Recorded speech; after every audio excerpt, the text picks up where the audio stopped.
Aloha and welcome back to the Kupuna Connections television program. I am Cullen Hayashida, the moderator for this half hour, and the Kupuna Connections program provides an opportunity to share a variety of information with local experts, about information that is helpful for our older adult population. Today we have a very interesting topic having to do with eye for older adults. That is your eyes, not I. Anyway, let me first start out by asking our co-host, Tony, to introduce herself and also our guests. My name is Tony Hathaway, and I'm the education coordinator with the Kapi'olani Community College Kupuna Education Center. And my name is Dr. Brandon Lee. I'm an ophthalmologist at the Cataract and Vision Center of Hawaii. I practice with my father, Dr. Worldster Lee, in an eye care facility on Liliha Street in Honolulu. Okay, thank you, Dr. Lee. I appreciate you being here today to share some important information having to do with eye care. Obviously, with the growing senior population, the concern with regards to eye care is obviously very, very important if we're going to remain independent and active in the community. Let's start off, first of all, just to share with us a bit about, what are some of the common vision problems of older adults, and at what age do we find these problems occurring? Sure. So we'll start with the most simple and the most common and get a little bit more complex as we go along. One of the most common issues with adults actually after age 40 is what we call presbyopia, which is a difficulty focusing up close. So when you're young, if you have good eyes, meaning that you don't require glasses or contact lenses, around the age of 40, early to mid 40s, most people start having difficulty focusing up close. Initially, you'll find that you have to hold things a little further to see it. You might be holding your newspaper further away from you, to the point that most people around their mid 40s require reading glasses for up close tasks. So this is nearsightedness or farsightedness? Well, regardless of whether you're near or farsighted, every eye around the age 40s goes through that with difficulty of focusing or accommodation. And so as you get older into your 50s and 60s, your eye gradually loses the ability to focus up close. Okay. Now, if you are nearsighted, meaning that you see well up close but need glasses for distance, the age that you develop this problem may be a little bit older because your eye naturally sees better up close. But most older adults will notice that the number on their reading glasses, if they're using the store-bought kind from the drugstore, will notice that number going up, from a +2 to a +3 and so forth. I see. So that's a normal change that occurs with aging of the eye. Yeah, it's a little surprising that it happens in your 40s. I remember I think it was when I went to get my eyes checked for the driver's license renewal, and they said that I was starting to have problems. I'm like, I'm only in my 40s. Yeah, to people who wear glasses and contacts, they're used to having eyes checked every year. But if you've been lucky enough to have good vision up to that age, it's alarming to first notice when your eyes start to develop that change. Right. Another thing that's common in older adults is what we call dry eye syndrome. And a lot of older people, they'll notice that their eyes tear and start to feel tired, especially when they're reading or watching TV for a prolonged period of time. And it's a little misleading because the tearing, you would think that your eyes are wet, but actually the underlying problem is that your eyes are not producing enough tears on a regular basis to keep the eye well lubricated and moist. And usually using over-the-counter artificial tears, which are the lubricating eye drops that you can buy at the drugstore without a prescription, using those from time to time usually solves the problem or is a good first step. But for some reason, women tend to have this issue more so than men. It's not really sure why that is. It's thought that maybe hormonal changes are part of the reason, but the eyes producing less tears on a regular basis is a normal thing that occurs. So, generally when you hit your 60s, 70s, 80s, the eyes can be very dry to the point that they're watering quite a bit. And that's a common thing that people come in complaining of. I see. Okay, so those are two problems. There are others. Another common issue that we see often in the office is floaters. And floaters can take the form of, a spot in your vision. It can either be like a black spot or a cobweb, a line. It can take various shapes, but basically it's an opacity in the vision that actually follows you around. So when you look to the left or to the right, you'll notice something following you around, almost like a bug. And it's a little alarming to people at first when they first notice it. They usually come in and get it checked out. And the age at which that happens is somewhat variable. There's people who get floaters as early as their 20s. So it's not necessarily an age-related change, but it is true that, later in life, it's more common. Usually about middle age is when it starts. Mm-hmm.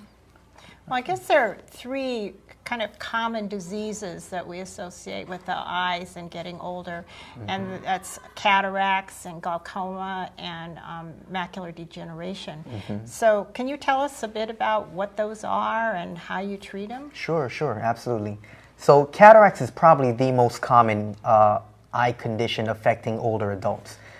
Just about everybody will develop a cataract at some point in time, so it is a natural age-related change that occurs with the eye. The age, again, at which it onsets is somewhat variable. I would say, after the age of 60, the majority of adults do have some early form of cataract developing. And if this is a model of your eyeball, what we're talking about is your eye's natural crystalline lens, which sits right here behind the iris, something that you're born with. And over time, that lens starts to become cloudy and opaque.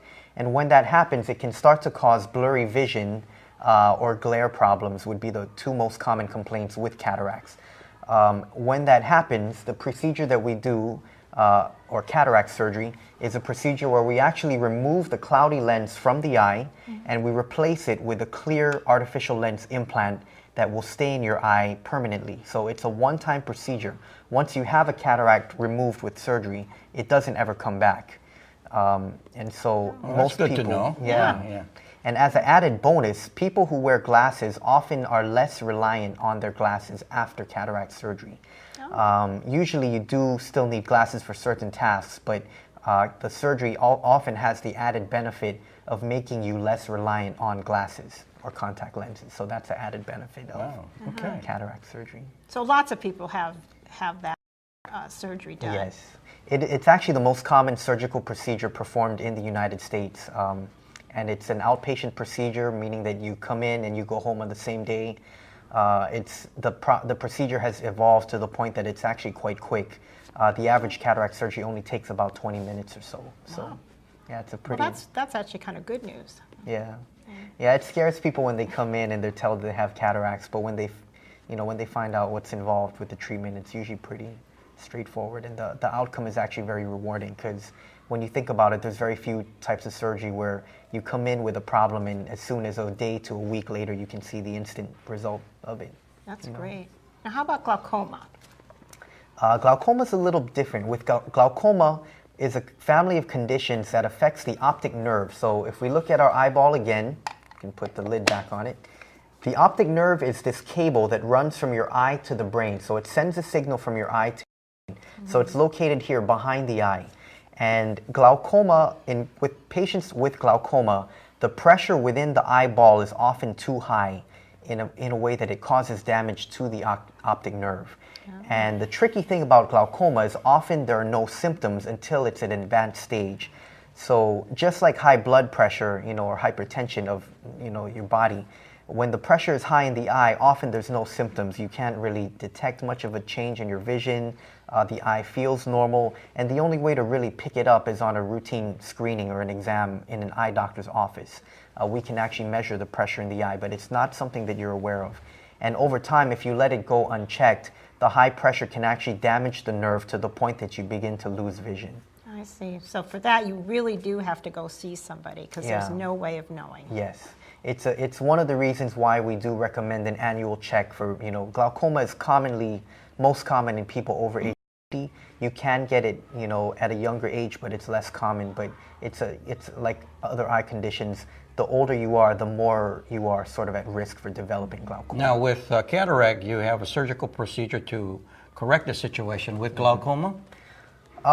Usually the first line treatment for glaucoma involves using eye drops on a regular basis to lower the eye pressure. And in many cases, that's all that's necessary. In certain cases where eye drops are not enough to lower the pressure sufficiently, there are other procedures that are done that involve laser treatment or surgery to actually decrease the pressure further. But in most cases, I would say that's not necessary. Okay. But every case is different. It depends how advanced and so forth. And then how about macular degeneration? Macular degeneration is actually the number one cause of vision loss in adults, in elderly adults in the United States. It's another age-related condition, and it's most common over age 50, but again, the older you are, the more likely you are to develop it. It's most common in Caucasians, but it is also seen in other ethnic groups, Asians, African Americans, to a less common extent, so it does affect everyone, males and females pretty much equally. The macula is the central part of your retina. So again, looking at our anatomy of the eye, you can think of the retina as a wallpaper lining the back wall of the eye. That's the orange part in this model. And you can see here these red branching vessels. There are blood vessels in the retina. And the macula is your central retina, the part of the eye that you use for your focusing and detailed vision. So reading, driving, watching TV, all of those things involve your macula. Mm-hmm. So it's a very important part of the eye. And the macular degeneration is a condition in which deposits build up in the macula, and if it becomes advanced, you can actually get leakage of fluid or bleeding into the retina. There are two types of macular degeneration. We call it wet and dry. And dry is the more mild form of the condition. If you have dry macular degeneration, often there's only subtle, blurry vision or, subtle visual changes. But if it progresses to the point that you develop the more advanced form or the wet form, you can actually become legally blind due to macular degeneration. So it is a pretty devastating condition if it's advanced. Can it be treated? Usually early forms of the condition don't require treatment, but once you develop advanced forms of the condition, the leading treatment now is actually a type of drug that gets injected into the eye like a shot. It sounds painful, but the way we...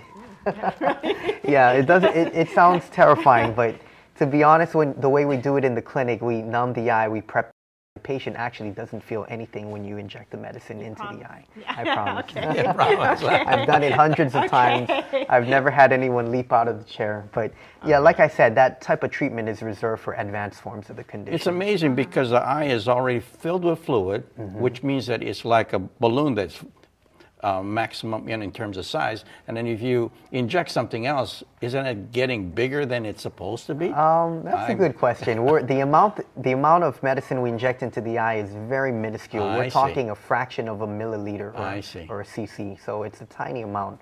But it's true. The eye is filled with a fluid or gel. Thinking of a balloon, Yeah, no, there's no risk of it's not going to explode. Popping the eyeball. Yeah. Okay, just a thought that the patients might wonder about that question. Yeah. Here's another question. Let's see now.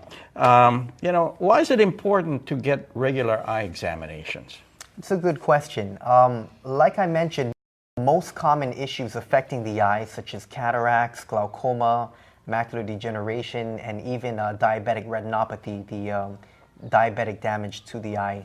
All of those things have no symptoms in the early stages. And in most of these conditions, if you catch it early enough, you can prevent patients from losing vision by treating it early.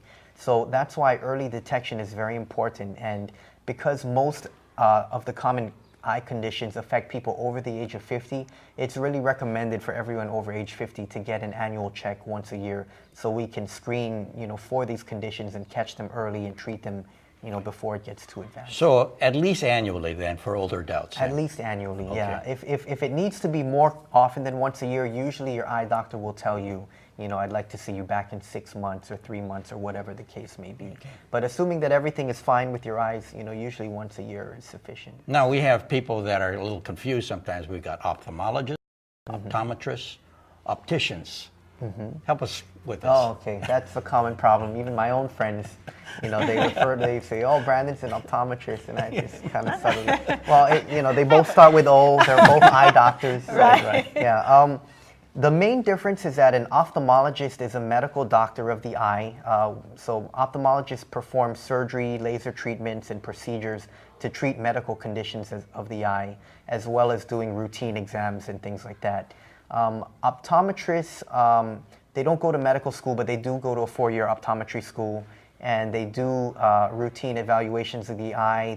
They fit people with glasses, contact lenses, and they do often manage some of the more straightforward conditions, eye infections and things like that. They can prescribe eye drops and medicine. But they don't do procedures, they don't do surgery or laser treatment. So the course of training is somewhat different, but both are eye doctors, and physicians are people who specialize in fitting glasses. So when you go to take your prescription to the optical shop, whether it be Lens Crafters or Costco or wherever the place may be, the person who helps fit your glasses that's the optician. That's the opticians. Okay, good, good. So now we got it clear out in the community. Right. And you're an ophthalmologist. Yeah, I'm an ophthalmologist. Ophthalmologist, you can tell because it's an MD, it's a medical doctor, like any other doctor, I guess. Okay. Yeah. Well, are there other medical conditions, maybe like diabetes, that might affect our eyes? It's a great question. Yep. Actually, diabetes is the most common general medical condition that causes damage to the eyes. And diabetes is a condition that damages blood vessels. So like I mentioned, within the retina, which is the back lining of the eye. Let's move it this way here so that they can, I think we can have a better view of this, yeah? Within the retina, this orange layer in the back of the eye, there are blood vessels that supply the eye with its nourishment, oxygen and nutrients and so forth. And with diabetes, these vessels actually become damaged and they can become leaky. So the material in the blood vessels, you can actually have leakage of fluid or even blood into the retina. And this is not good, obviously. It's not good for the retina, and it can actually cause impairment of the vision, meaning your vision can result in vision loss. Now, if the damage to the eye from the diabetes continues, you can actually end up with a condition called a vitreous hemorrhage, where the blood spills into the clear jelly in the eye, and the eye, almost fills with blood to the point that you can't see anything out of it, like a red haze. And in conditions like that, sometimes surgery is actually necessary to correct it. It's correctable? Well, it's fixable, but the vision may not return to normal. It may be permanently impaired. So there are a number of ways that diabetes can damage the eyes. It's important to control your diabetes, meaning control your blood sugar to the best that you can, because studies show that when your sugar level is well controlled, you have less chance of developing these problems with your vision, as opposed to whether the blood sugar is constantly high. Yeah. Can you give us some examples of some people that you've actually worked on or treated or? Oh yeah. Where I did my residency in Los Angeles, I was working at Los Angeles County Hospital, which is the large public hospital that serves most of the uninsured and indigent patients in LA. And we had a lot of our patients were from other countries, Mexico and Central America, where they really had poor access to medical care, and we saw some of the most advanced cases of diabetes that I've ever seen, because these patients are not in treatment. Their blood sugar levels are running in the 500, 600, and the eye can be severely damaged. It can get to the point where the entire retina can actually detach, meaning it pulls off of the back of the eye, and that definitely requires surgery. Usually, even with surgery, you can't really ever restore useful vision to the eye. So it's a sad case, but luckily most of us in Hawaii have good access to health care. We have one of the best insurance plans in the country in terms of medical insurance. So we don't see a whole lot of advanced cases like that here in Hawaii, but back where I was in California, we did see a lot of kind of late stage diabetes where it can get to the point where the eye actually loses all vision and becomes painful to the point that you need to remove the eye from take out the eye completely. Yeah. Really? Yeah. Okay. That's another good reason to keep your diabetes under control. Definitely, yeah. I mean, like I said, those type of extreme cases are not common, and usually if you're seeing your primary care doc or your family doctor routinely, they won't let it get to the point that you develop those type of problems. But the other thing to keep in mind is there are two types of diabetes. They used to be called juvenile onset or type 1 and adult onset or type 2. Now we just call them insulin dependent or non-insulin dependent. But basically people who develop diabetes at a young age, such as in childhood or teenage years, have a much higher chance of developing problems with the eyes, and at an earlier age. You know, it can be as early as your 20s that you develop problems. So if you do have type 1 or juvenile onset diabetes, you really have to take extra good care of your eyes to preserve your vision for your lifetime. Let's switch the topic around a little bit now and talk about laser surgery. You know, there's so much in the news, advertisements, and that sort of thing with regards to laser surgery. Tell us about what this is all about, and you know, how good is it? How good is it? Is it for everyone?